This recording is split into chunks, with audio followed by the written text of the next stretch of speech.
안녕하세요. 오늘도 사연살롱을 찾아주셔서 감사합니다. 결혼 27년 차 여성이에요. 얼마 전 아들 녀석이 결혼할 여자라고 집에 데려와 소개를 하더군요.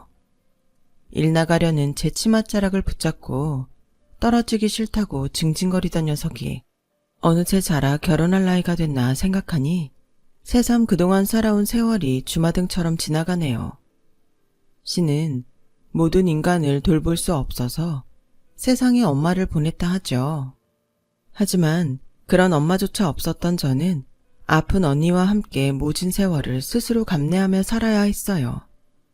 엄마가 저를 낳고 바로 세상을 떠나시는 바람에 졸지에 두 딸과 남겨진 아버지는 숱하게 여자를 바꿔가며 난잡하게 사셨어요. 아버지가 데려오는 여자들은 하나같이 살림이라곤 해본 적도 없는 여자들이라서 저와 언니를 키우다시피 한 건 이웃 아주머니들이었죠. 엄마도 없는 저희 자매를 불쌍히 여긴 신이 천사 같은 이웃을 대신 내려보내주신 게 아닐까 생각해요. 저는 국민학교에 들어가기 전부터 밥 짓고 빨래하는 걸 당연한 걸로 알고 살았어요. 저보다 7살이 많은 언니는 지능이 낮아서 간단한 집안일도 온전히 해낼 능력이 안 됐거든요. 허구한 날 술과 노름, 여자에 빠져 살던 아버지는 그런 언니한테 툭하면 심한 말을 쏟아내셨어요. 이년아, 네가 가야 네 동생이라도 멀쩡히 살 수 있는 거야. 차라리 이 애비 죽을 때 너도 가자. 세상은 살아 뭐해. 그럴 때마다 언니는 아버지가 자기를 미워한다고 훌쩍였어요. 비록 제가 나이는 어렸지만 아버지의 그 말은 언니가 미워서 하는 말이 아니라는 정도는 알고 있었어요. 당신이 세상을 떠나면 누가 언니를 보살펴 줄까 걱정도 되고 당신 대신 언니를 돌봐야 할 작은 딸이 안쓰러워 그러셨다는 걸요.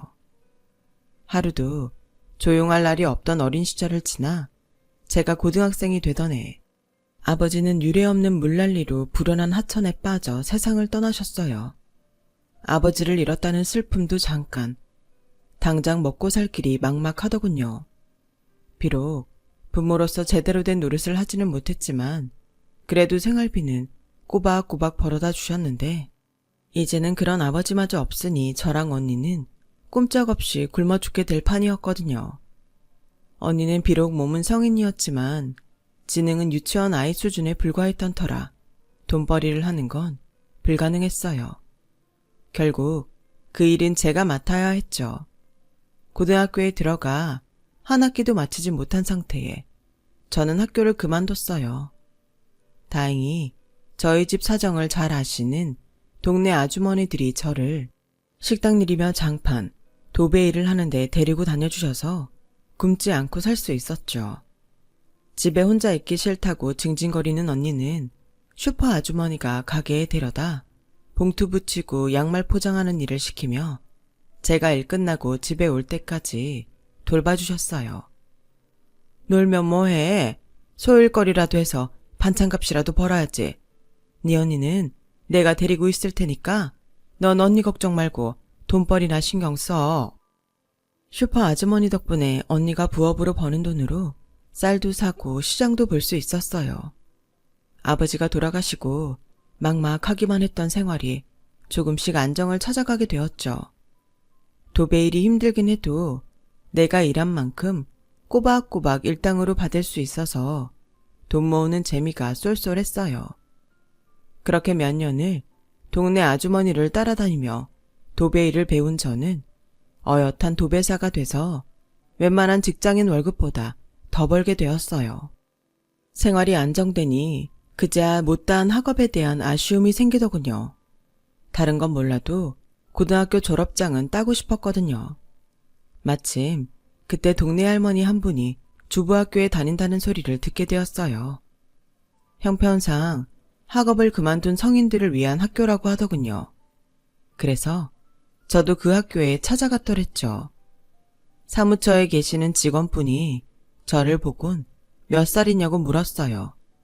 21살이라고 했더니 그럼 여기서 공부할 게 아니라 차라리 검정고시를 보라고 하더라고요. 그렇게 저는 검정고시 학원에 등록하게 됐고 그곳에서 지금의 남편과 만나게 되었어요. 남편은 검정고시 학원 국어 강사였는데 그 학원 강사들 중 가장 젊었어요. 사실 남편은 정식 강사는 아니고 출산 휴가를 떠난 선배를 대신해 임시로 강의를 맡고 있었죠. 군에서 제대하고 복학을 앞두고 있던 상태였거든요. 사회에 복귀한 지 얼마 안 된 터라 군기가 몸에 밴 상태였던 남편은 학원에서 열혈 강사로 통했어요. 그런 탓에 남편은 학생들 사이에서 인기가 없었는데 이상하게 저는 남편이 처음부터 좋더라고요. 공부에 목이 말라있던 저에게는 하나라도 더 가르쳐 주려고 애쓰는 남편이 무척이나 고마웠거든요. 남편 역시 강의 시간마다 초롱초롱한 눈빛으로 수업에 임하는 제가 기특했다고 하더라고요. 시간은 흘러 전임 강사의 출산 휴가가 끝나고 학원에 복귀를 하게 되면서 남편은 학원을 그만두게 되었어요. 남편은 마지막 강의 시간에 칠판에 전화번호를 적어주었어요. 우리 집 전화번호야. 공부하다가 모르는 게 있거든 전화해. 낮에는 내가 학교에 가야 해서 못 받을 것 같고 7시 이후라면 언제든 좋으니까 마음 놓고 전화해.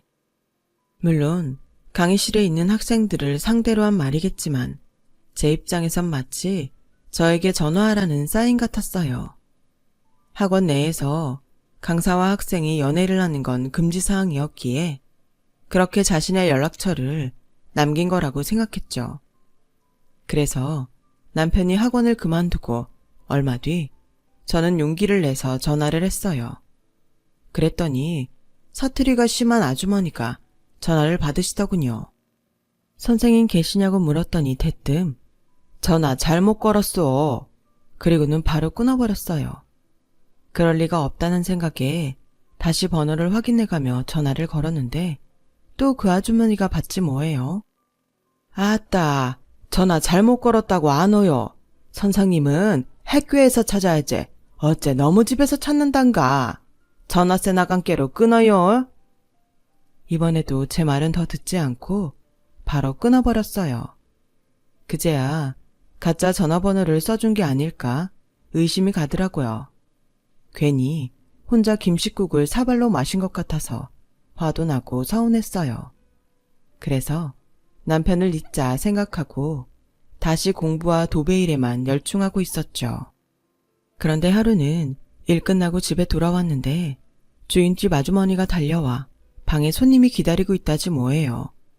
그래서 방문을 열어보니 언니랑 남편이 TV를 보고 있는 거예요.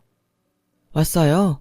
정임씨 올 때까지 밖에서 기다리겠다고 했더니 주인 아주머니가 한사코 안에 들어가 있으라고 하셔서 실례인 줄 알지만 들어와 있었어요. 언니분이 과자도 내주셔서 같이 먹으면서 TV 보고 있었어요. 순간 제 얼굴이 발갛게 달아올랐어요. 갑작스런 남편의 등장에 놀라기도 했지만 그보다 감추고 싶은 치부를 들킨 것 같았거든요. 남들과 다른 저희 언니 말이에요. 이런 집에서 남다른 언니랑 사는 주제에 그동안 사랑 타령을 했냐고 손가락질 받을 것만 같았거든요. 물론 남편은 전혀 그런 의도가 없었겠지만 도둑이 제발 저린다고 제 스스로 가졌던 죄책감이 그렇게 저를 몰아붙이고 있었어요. 남편 보기 창피하더라고요. 그런 제 마음과 달리 남편은 언니랑 너무나도 자연스럽게 대화를 나누고 웃고 있더라고요. 저는 남편을 밖으로 불러냈어요. 남편은 제 표정을 보곤 자기가 실수를 한 것 같다며 사과하더군요. 저희 어머니께서 선생님을 찾는 전화가 자꾸 온다고 하셔서 난 당연히 정임씨일 거라고 생각했어요. 그래서 학원에 전화를 했더니 정임씨 주소를 가르쳐 주더라고요. 정임씨가 우리 집에 전화한 거 아니었어요? 창피함 때문이었을까요? 나도 모르게 퉁명스럽게 답했어요. 아니요, 난 전화한 적 없는데요. 제가 뭐하러 야심한 밤에 남의 집에 전화를 하겠어요. 그리고 이젠 선생님도 아니면서 학생이 그깟 전화 한 번 했다고 집까지 찾아오시나요? 참, 할 일도 없으시네요. 미안해요. 난 정임씨가 중요한 일이 있어서 전화한 줄 알고 내가 착각을 한 모양이네요. 그런데 야심한 밤인 건 어떻게 알았어요?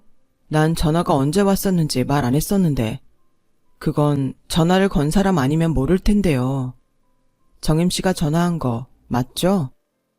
처음부터 내가 했다고 사실대로 말할걸. 괜히 거짓말했다가 꼴만 우습게 되었어요. 안 그래도 창피함에 붉어진 얼굴이 금방이라도 터져버릴 것처럼 뜨끈뜨끈하게 달아올랐어요. 복학하고 선후배들이랑 술자리가 잦아서 요즘 집에 늦게 들어갔어요.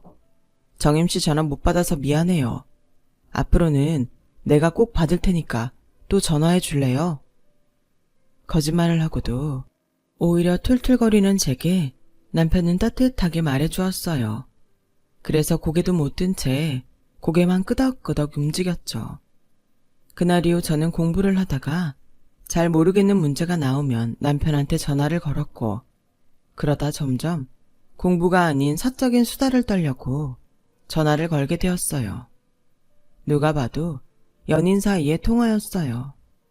남편은 종종 저를 자신이 다니는 대학교로 데려가 빈강의실에서 공부도 가르쳐주고 인근 분식집에서 쫄면도 사주곤 했어요.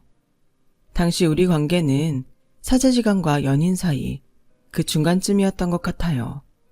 그러는 사이 저는 검정고시에 합격했고 이후 남편과 정식으로 교제를 시작했어요. 저희 집에 처음 찾아왔던 날 주인집 아주머니를 통해 제 사정을 다 들었던 남편은 저희 언니와 스스럼 없이 지내주었어요. 언니는 자기보다 나이 어린 제 남편을 마치 친오빠처럼 생각하는 것 같았죠. 남편은 대학을 졸업하던 해 임용고시에 합격해 남자중학교 국어선생님이 되었어요. 대학생이던 남편이 교사가 되고 나니 슬슬 걱정이 되기 시작하더군요. 교사인 남편 옆에 고작 도배나 하는 내가 가당키나 한 건가 싶어 괜히 주눅이 들었거든요. 사귄 지 5년이나 됐기에 내심 결혼을 생각하던 차였기에 더더욱 그랬던 것 같아요.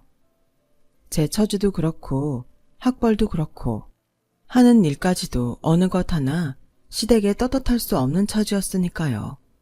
그리고 드디어 걱정하던 일이 현실이 되고 말았어요. 남편이 안정된 직장에 취직도 했으니 어머님께 인사를 드리러 가자고 해서 따라갔는데 시어머니께서 저를 보시고는 앓는 소리를 내시더라고요. 어메, 금쪽 같은 내 새끼, 불쌍한 내 새끼. 네가 전생에 뭔 죄를 졌다고 이깟 여자를 만나 고생이냐. 야야, 네가 좀 말해보니라. 내 아들이 니한테 뭔 죽을 죄를 졌냐. 뭔 죄를 졌길래 거머리같이 내 새끼 바지가랑이를 붙잡고 늘어지는 거냐고. 이? 돈이냐? 돈이면 나가 줄 텐께. 이참에 끝내불고 네가 길 가거라. 내 새끼 그만 괴롭히고 네 살 길 찾아 가란 말이여. 어머니, 무슨 말을 그렇게 하세요. 이 사람이 나 좋다고 따라다닌 거 아니고 내가 따라다녔어요. 별것도 아닌 어머니 아들 이 사람이 받아준 거라고요. 그러니까 결혼 허락해 주세요. 어머님은 당장이라도 숨 넘어갈 사람처럼 가슴을 치며 말씀하셨어요. 나가 이날 이때까죠? 이 꼬라지를 보려고 죽일년 독한 년 소리를 들어가며 널 키웠더냐? 애미 가심에 못질하라고 너를 키웠냔 말이다. 다 필요 없은게 이거 내 눈앞에서 치워라. 네 애미 죽은 걸 보고 잡지 않으면 당장 눈앞에서 치우라고. 어머님, 제가 많이 모자라지만 정욱 씨 앞길에 눕기치지 않게 잘할게요. 어머님도 성심성의껏 모실 거고요. 그러니까 저 좀 받아주세요. 부족한 것만 보지 마시고 노력하는 모습도 봐주세요. 네? 그래. 100번 양보해서 널 받아준 자 치자. 모자란 네 언니는 어쩔 것이냐. 버리고 올 것이냐 대불고 올 것이냐. 대불고 올 생각이라면 애당초 말도 꺼내지 말어. 세상 어느 애미가 지 식구도 모자라? 모질한 처형까지 대불고 사는 걸 모른 척한다냐. 내 말이 모질다 말고 니도 양심이 있다면 그러는 것이 아니여. 박복한 네 인생이야.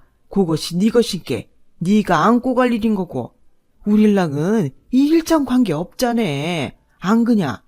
그게 이참에 인연 끊고 네 언니 대빌고 네 갈 길 가거라. 어떻게 저 행복하자고 언니를 버리고 오라고 하세요. 세상에 혈육이라곤 저 하나뿐인데. 어머님, 제가 잘할게요. 그이한테도 잘하고 어머님한테도 성심성의껏 잘할게요. 그러니 제발 우리 언니 버리고 오란 말씀은 말아주세요. 저 돈도 잘 벌 자신 있어요. 살림도 누구보다 잘할 자신 있어요. 저희 언니도 절대로 어머님 눈에 거슬리지 않게 제가 단속 잘할게요. 그러니 제발 받아주세요, 어머님. 나아가 하는 말 못 들었냐? 난 말이여, 내 새끼 힘든 꼴은 죽어도 못 보겠다 이거여. 네가 아무리 잘한다 해도 모자란 네 언니가 내 새끼 발목을 잡는디 나가 어찌 이혼사를 받아들인다냐. 차라리 날 죽이고 살든가 말든가. 제가 무릎까지 꿇고 애원했지만 어머님은 좀처럼 물러설 생각이 없어 보이셨어요. 이대로라면 남편과 헤어질 수밖에 없는 상황이었죠. 그러자 남편이 나섰어요. 어머니, 어떻게 이러실 수가 있어요. 아무리 그래도 하나뿐인 혈육을 버리고 오라는 게 말이 됩니까? 누가 저보고 어머니 버리고 장가오라고 하면 어머니는 어쩌겠어요? 저보고 가라 하시겠어요? 저 없이도 사시겠냐고요. 인지상정이라고 나한테 아픈 일은 상대한테도 아픈 겁니다. 이날 이때까지 언니 데리고 고생하며 살아온 사람 가엾다 보다듬어 주지는 못할 망정 어떻게 어머니마저 이 사람 가슴에 비수를 꼽으십니까? 불쌍한 사람입니다. 어머니가 이러지 않으셔도 세상 사람들 앞에서 늘 고개 숙이고 살아온 불쌍한 사람이라고요. 어떻게든 살아보려는 이 사람한테 계속 상처 입히신다면 저 오늘부터 어머니 아들 안 하겠습니다. 이 집 나가서 내가 이 사람 보다듬고 살아갈 겁니다. 그러니 어머니가 선택하세요. 이 사람과 처형 받아줄 건지 아들이랑 절연하고 살 건지. 오메 쑥을 놈아, 네가 애미 가슴에 기어이 칼을 꼽아야 기집한테 눈이 멀어가 애미도 버리고 나가 살겠다고야. 차라리 날 죽이고 가라. 남편은 절규하는 어머님을 뒤로하고 제 손을 잡고 집을 나왔어요. 그렇게 제 단칸방에서 남편과 저는 신혼살림을 꾸렸어요. 나이 찬 처형이랑 한 방에서 사는 게 남들 눈엔 상스러워 보였겠지만 우리 세 식구한테는 어쩔 수 없는 선택이었어요. 그렇게 1년 가까이 셋이서 살았는데 하루는 어머님이 저희 집으로 찾아오셨더라고요. 남편이 학교 가고 없는 시간이라 작정하고 들리신 것 같았어요. 언니는 자신에게 적대감을 갖는 사람임을 감지했는지 시어머니를 보자 제 등 뒤로 숨어버렸어요. 어머님은 그런 언니를 보시곤 한숨을 푹 쉬셨죠. 아가, 여 앉아봐라. 니 잡으려고 온 거 아닌께 와 앉어. 세상에 이런 일은 없다. 서방이랑 처형을 한 방에서 재우는 것이 말이 되는 일이냐? 나도 더는 싸울 힘도 없으게 이참에 집에 들어오니라. 방도 다 치워놨고 살림도 니들 쓰기 편하고로 바꿔놨은게 어지간한 건 다 버리고 들어오니라. 자석 이기는 부모 없다고? 나도 내 새끼랑 영 끊고 못 살겠더라. 숨을 쉬어도 사는 것이 아니고 밥을 먹어도 살로 가들 않더라. 근게 어찌겠냐? 나가 물러서야지. 그렇게 저희 부부는 어머님 허락을 받게 되었어요. 퇴근에 돌아온 남편은 어머님께 당장 전화해 죄송하고 감사드린다고 말씀드렸어요.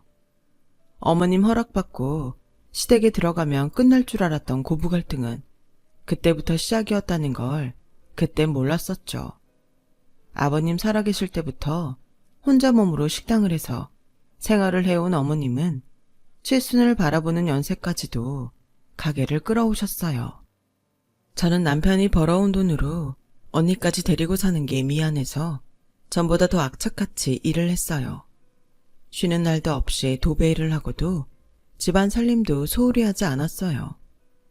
그런 모습에 어머님도 제게는 뭐라 트집을 잡지 않으셨지만 유독 저희 언니한테만큼은 독사처럼 모진 말을 퍼부어대셨죠. 아무리 지능이 떨어지는 언니지만 자신한테 모질게 구는 시어머니 말을 못 알아들을 정도는 아니었어요. 제가 일 끝나고 돌아오면 언니는 기다렸다는 듯 제게 와 그날 시어머니가 자신한테 한 욕들을 전해주었어요. 그리곤 무서운 할머니 때문에 이 집에서 살기 싫다는 말을 입에 달고 살았죠. 할머니가 나 가게 데려가 일 시켰어. 뜨거운 냄비도 손으로 잡게 하고 그릇 깼다고 밥도 먹지 말라고 했어. 할머니 무서워서 나 여기 있기 싫어. 다시 우리 집으로 가자. 응? 저 모르게 언니를 데려다 식당에서 부려먹는 것도 모자라 밥도 굶긴다는 말에 가슴이 미어졌어요. 그렇다고 어머님한테 따질 수도 없는 처지라 언니를 달래고 남몰래 눈물을 훔칠 뿐이었죠. 그러던 어느 날이었어요. 도배 일을 하다 발을 접지르는 바람에 일을 하다 말고 집으로 돌아왔는데 집안에서 언니 울음소리가 들리지 뭐예요. 그리고 뒤이어 카랑카랑한 어머님 목소리가 제 가슴을 찔렀어요. 곳간 일도 못하겠다고 나자빠지면 어찌할 것이냐. 평생 내 새끼 피 빨아먹고 살 작정이여. 네가 손이 없냐 발이 없냐. 대가리는 모질라도 일은 할 수 있자네. 처먹는 것만크로 일도 꼬박꼬박 해야 안 쓰겄냔 말이다. 일 못하겠다면 인자부터 밥도 안 줄란께. 밥 먹고 잡으면 싸게 있나 일하러 가더라고. 일할 것이냐 밥 굶을 것이냐 퍼뜩 안 있나냐. 언니 말대로 시어머니는 언니한테 모진 말을 쏟아내며 일하라고 독촉을 하시더라고요. 손목이 아프다고 우는 언니 등짝을 퍽퍽 때리며 말이죠. 그 순간 눈이 뒤집혀서 운동화발로 안으로 뛰어간 저는 언니한테서 어머님을 떼어내 떠밀었어요. 우리 언니한테 손대지 마요. 우리 언니한테 함부로 하지 말라고요. 지금까지 어머님 앞에서 죄인처럼 살았지만 그렇다고 내 언니까지 죄인 취급하는 건 못 참는다고요. 우리 언니가 어머님한테 뭘 그리 잘못했어요? 어머님이 우리 언니 인생에 뭘 그리 해줬다고 손찌검을 하느냐고요. 우리 언니가 잘난 어머님 아들 인생 발목 잡을까 봐요. 그건 어머님 생각이죠. 어머님이야말로 어머님 아들 인생 발목 잡는 사람이라는 거 왜 모르세요? 저 이대로 나가 어머님 아들 호리비 만들면 그때 만족하실 건가요?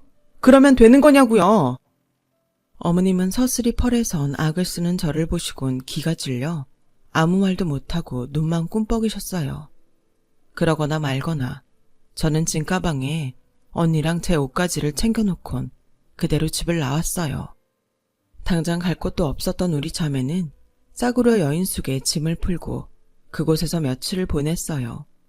생각할수록 눈물만 나더군요. 처음부터 반대하는 결혼 뭐하러 해가지곤 나도 언니도 이 꼴을 당하고 살았나 싶은 게 내 자신이 그렇게 미울 수가 없었어요. 이런 제 마음을 아는지 모르는지 언니는 여행 떠난 아이처럼 한껏 들떠선 즐거워하더군요. 방 안에 틀어박혀 눈물만 찍어내다 언니가 배고프다고 해서 식당을 찾아 밖으로 나왔어요. 그런데 언니가 자꾸 어머님 가게 근처에 있는 만두집에 가자고 하는 거예요. 만두집은 어디에도 있으니까 그냥 근처에서 사 먹자는데도 도통 말을 듣지 않더라고요. 혹여 근처에 갔다가 어머님이랑 마주치기라도 하면 어쩌나 걱정이 됐지만 언니가 울고불고 하는 통에 결국 그리로 가게 됐어요.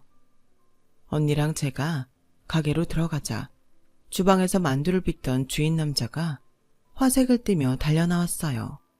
다리를 절뚝이면서 말이죠. 남자를 보자 언니도 신이 나서 몸을 베베 꼬더라고요.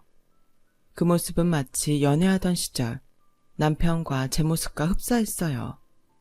그동안 어린 줄만 알았던 언니가 누군가를 사랑할 수 있다는 걸 그때서야 알게 된 거예요. 남자는 제게 꾸벅 인사를 하더니 어렵게 입을 열었어요. 안 그래도 일간 한번 찾아뵈려고 했는데 직접 오셨네요. 거두절미하고 제가 죽일 놈입니다. 남도식당 아주머니는 죄가 없어요. 모두 저 때문에 그러신 거예요. 남자는 제게 도통 알 수 없는 소리를 했어요. 저희 둘 짝지어 주시려고 이 사람한테 일 가르치시느라 그런 거지 절대로 미워서 그러신 거 아닙니다. 그게 무슨 소리예요? 언니한테 짝을 지어주다니요? 그러자 사장은 곤란한지 머리를 긁적이더군요. 그리고는 할 수 없다는 듯 입을 열었어요. 언니 때문에 평생 무거운 짐 지고 사는 며느리 불쌍하다고 자신이 죽기 전에 언니 짝은 지어주고 가시겠다고 그러신 거예요. 제가 언니분보다 나이도 많고 다리도 이 모양이라서 처음엔 남도시당 아주머니가 반대 많이 하셨어요. 그래도 우리가 죽고 못 산다니까 정 그렇다면 동생분한테 허락받을 수 있도록 집 한 칸이라도 장만해 오라고 하시더라고요. 그때까지 아주머니가 언니분 잘 가르쳐서 가정 꾸리고 살 수 있게끔 만들어 놓겠다고요. 만두집 사장 말대로 그동안 어머님은 저희 언니한테 가게 일을 시킨 게 아니라 살림을 가르쳤던 거였어요. 제가 언니 걱정 안 하고 살 수 있게 제 걱정 덜어주시려고 말이죠. 그날도 언니가 꾀병을 부리며 일 안 배우겠다고 집으로 도망친 바람에 속상한 마음에 그러셨던 거더라고요.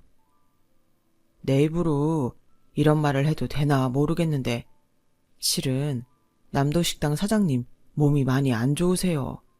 병원에서 수술도 힘들다고 했다나 봐요. 그런데도 어떻게든 사돈처녀 가르쳐 보시겠다고 저러시니 참, 사장님이 말은 사납게 하셔도 속은 따뜻한 분이에요. 돈 없는 사람한텐 밥도 공짜로 주시고 내 자식 남의 자식 가릴 거 없이 늘 시장통 사람들 도와주시거든요. 저 때문에 며느님과 사이가 벌어졌어도 제 탓 한 번 안 하시고 혼자 가슴으로 떠하는 분이세요. 탓하실 거면 나를 탓하시고 남도식당 사장님은 미워 마세요. 만두집 사장 말에 하늘이 무너지는 것 같았어요. 병원에서도 손 놓을 정도로 아프신데 며느리란 사람이 그것도 모르고 있었다니. 그래놓고 어머님 속마음도 모르고 내 언니를 구박한다고 집까지 나왔으니 이 죄를 다 어떻게 갚죠? 그 길로 어머님 가게로 달려갔어요. 주방 뒤편에선 가쁜 숨을 몰아쉬시며 간신히 버티고 계신 어머님을 보니 눈물이 앞을 가리더군요. 그래서 그 앞에 무릎 꿇고 빌었어요. 어머님, 제가 잘못했어요. 이렇게 아프신 줄도 모르고 제가 어머님을 오해했어요. 어머님 잘모시겠다고 약속해놓곤 제 살 궁리만 하고 살았어요. 어머님, 죄송해요. 어머님은 그런 제 손을 잡으시며 오히려 당신이 미안하다고 하시더군요. 나가 거친 시장바닥서 살아와 그런가 입도 험하고 너한테 상처도 많이 주지 않았냐. 지렁이도 밟으면 꿈틀 헌다는데 하물며 사람은 오죽하겠어. 내 죄지 네 죄 아니께 일하고 있지 말고 언능 있나야. 네가 일하면 나가 속이 찢어진 게. 제 손을 쓸어주시는 어머님의 거친 손이 그날따라 무척 따뜻했어요. 어머님 덕분에 언니는 스스로 밥도 짓고 반찬도 만들 정도로 주방일을 익혔고 이듬해 봄에 만두집 사장이랑 결혼식을 올렸어요. 그리고 어머님은 같은 해 겨울 잠드신 상태로 세상을 떠나셨고요. 제 아들 태어나기도 이전의 일인데 아직도 눈앞에 선하네요. 그건 어쩌면 이제 어머님의 거친 말을 듣고 싶어도 들을 수 없기에 제가 어머님 살아생전 기억을 꼭 붙들고 사는 탓이겠죠. 제가 어제 어머님 제사상을 준비하고 어머님 생각이 많이 났나 봅니다. 비록 말씀은 거칠었지만 저와 제 언니까지 가슴으로 안아주신 속 깊은 시어머니를 생각하며 이만 사연을 마치겠습니다. 지금까지 이야기 들어주셔서 감사합니다. 건강들 하세요. 여러분, 사연 댓글에 응원과 현명한 조언 부탁드려요. 좋아요와 구독은 저에게 큰 힘이 됩니다. 오늘도 좋은 일 가득하세요.